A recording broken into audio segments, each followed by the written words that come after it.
Salam semua. Kali ni aku nak review saw plastik terbaru daripada EXP Fishing, iaitu EXP Belacan.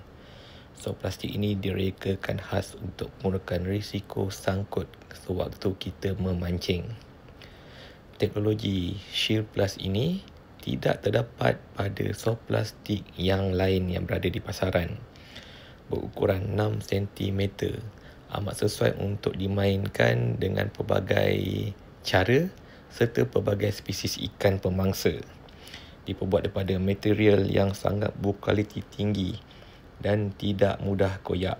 Dengan hook yang bersesuaian, pasti memancing menjadikan sangat menyeronokkan. Jangan lupa tekan dekat beg kuning sekarang. EXP, expert for the snakehead hunter.